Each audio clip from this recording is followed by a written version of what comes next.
Deixa a luz entrar pra expulsar todo o mal. Deixa o amor vingar pra felicidade ser real. Olá, gente. Bem-vindos ao vídeo 2 da aula 4. O tópico desse vídeo é o quantificador universal. Gente, quantificador vem, claro, de quantificação, né?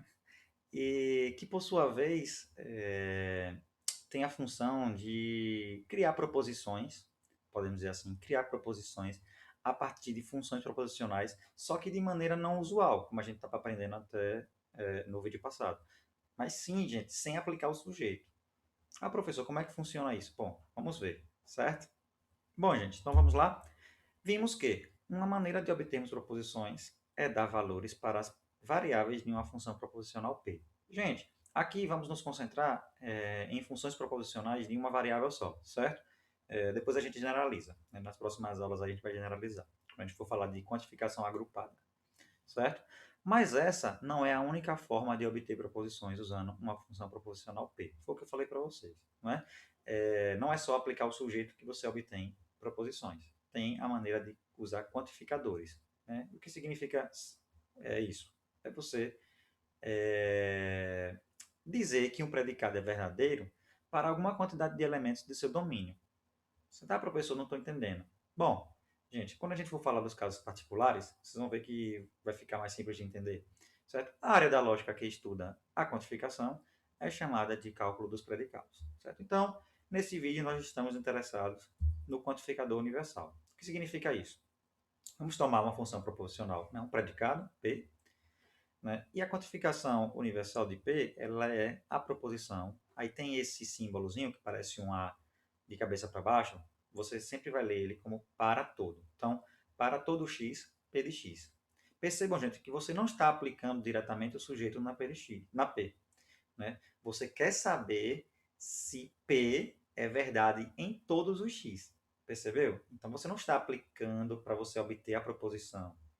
Né? Você está aplicando para saber o valor verdade deles, para montar, para saber o valor verdade da proposição para todo x P de x. Percebeu? Então, não é aplicar x, certo? É você estudar todos os valores verdade de P, né, no domínio, certo? Então, ele vai ser verdade quando, gente? Quando P de x for verdadeiro para todos os valores de x no domínio de P, certo? Por isso que é o nome para todo x, P de x, né? Se for verdade, então é porque P de x é verdadeiro para todo x. Se for falso, é porque P de x não é verdadeiro para todos os x. Ou seja, existe algum lá que falha, certo? Pelo menos um, certo? A gente vai chegar lá. Beleza, gente? Bom, gente, um exemplo vamos tomar a função proposicional P, né? Quando você aplica um número real x, você obtém a proposição x ao quadrado maior ou igual que zero. Certo, gente? Então, como vocês já sabem, quando você aplica o sujeito, né, um valor para x aí, você tem uma proposição, não é a partir da função proposicional. Mas, como a gente já está falando aqui, não é um único método, não é a única maneira de você obter uma proposição. A outra é você usar o quantificador universal, que é exatamente o para todo x, p de x. Então, gente, como é que fica usando o quantificador universal? Como é que fica a proposição? Fica como? Fica para todo x, x ao quadrado é maior ou igual que zero. Isso é verdadeiro, gente? Isso é verdadeiro, né? Porque nós estamos no domínio dos números reais e todo número real ao quadrado sempre vai ser não negativo, ou seja, sempre vai ser maior ou igual que zero. Então, para todo x, x ao quadrado é maior ou igual que zero. Portanto, para todo x, p de x é verdadeiro. Certo, gente? Beleza, então, veja bem, gente. Se o para todo x, p de x for falso, ou seja, se você tem uma função proposicional e aí você tem que essa proposição quantificada, digamos assim, com quantificador universal, ele é falsa, então é porque o que significa ser, gente? O que significa ser isso falso? É porque p de x ele vai falhar para pelo menos um valor de x aí. Então, digamos que você vai ter um y lá no domínio, tal que p de y seja falso, certo? Esse y aí tem um nome, gente. Esse valorzinho, esse elemento no domínio que faz o p falhar é chamado de contra-exemplo, certo? Então, se você tem para todo x, p de x é falsa, você tem um exemplo em que o P vai falhar. Esse exemplo a gente chama de contra-exemplo, certo? Então, nós temos aí, gente, uma dica aí, né, que para todo x, P de x é verdadeiro, se somente se não possuir contra-exemplo.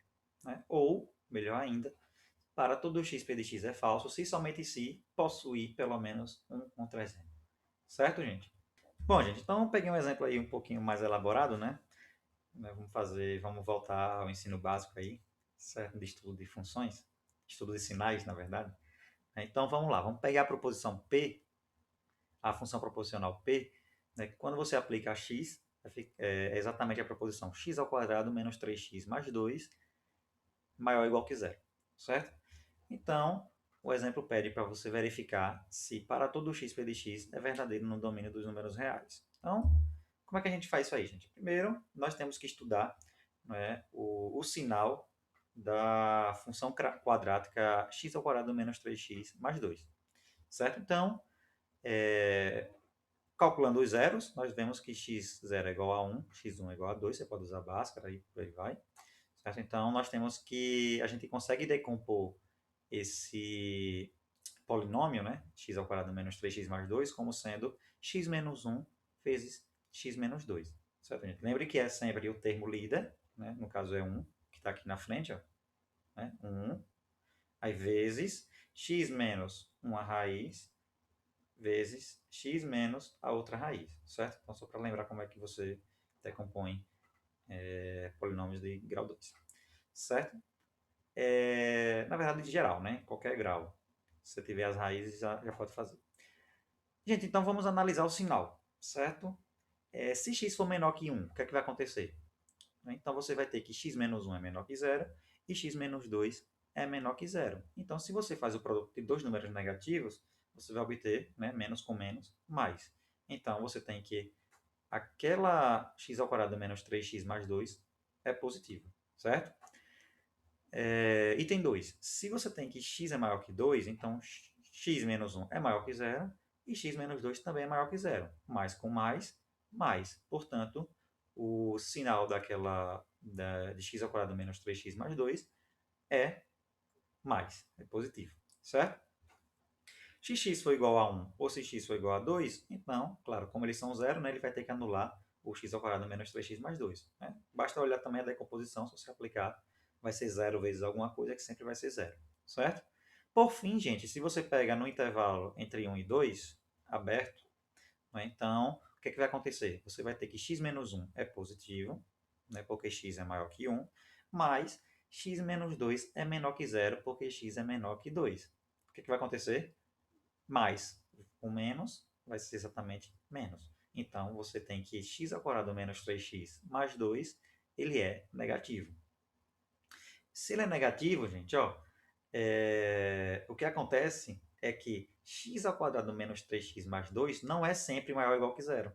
Certo? Tem valores de x que se você aplicar em x ao quadrado menos 3x mais 2, vai ser negativo. É só usar o item 4. Percebeu? Um exemplo é se você pegar x igual a 3 meios. X igual a 3 meios está entre 1 e 2, né, porque ele vale 1,5, né? E se você aplicar, portanto, usando o item 4, vai ser menor do que zero. Então, se ele é menor que zero, então é porque esse aí é um exemplo onde o para todo x, p de x falha. Perceberam? Então, nós chamamos esse x igual a 3 meios de um contra-exemplo para todo x, p de x. Certo? Tranquilo? Bom, gente, um fato interessante é que se o domínio do predicado P for finito, certo? Vamos dizer assim que seja formado pelos elementos x1, x2 até xm, né? Ou seja, tem m elementos. Então, como é que a gente lê para a proposição para todo x p de x? Lembre, gente, para todo x p de x, ele é p de x para cada x no domínio, né? Mas como você tem m elementos no domínio, então a gente pode analisar ele um por um, né? Então vai ficar como p de x1, p de x2, p de x3 até p de xm. Né? Quando é que isso é verdade, gente? Quando todos eles forem verdade ao mesmo tempo. Isso lembra o que, gente? Conjunção. Portanto, gente, ó, você pode olhar o para todo x p de x como sendo a conjunção de p de x1 com p de x2 até p de xn. Certo? Quando é que isso vai ser verdade? Apenas se, somente se, cada um dos p's aí, p de x1 até p de xm, forem verdades também. Certo? Um exemplo, ó, seja p de x como sendo x ao cubo menor do que 100. Certo? Vamos pegar essa função proposicional p, que quando você aplica ao sujeito x, aí fica x ao cubo menor do que 100. Qual o valor, verdade, de para todo x p de x no domínio de todos os inteiros positivos menores do que 5? Não é? Primeira coisa que a gente vai fazer, gente, ó, é saber quem é esse domínio. Né? Todos os inteiros positivos menores do que 5. Quais são, gente? Positivos. Então, maior que zero. Vai ficar 1, 2, 3 e 4. Beleza? Então, nós temos 4 números aí. Portanto, o domínio é finito, é um conjunto finito. Concordam? Então, é formado pelos elementos 1, 2, 3 e 4, apenas. Então, gente, o que é que significa, então, o para todo x p de x?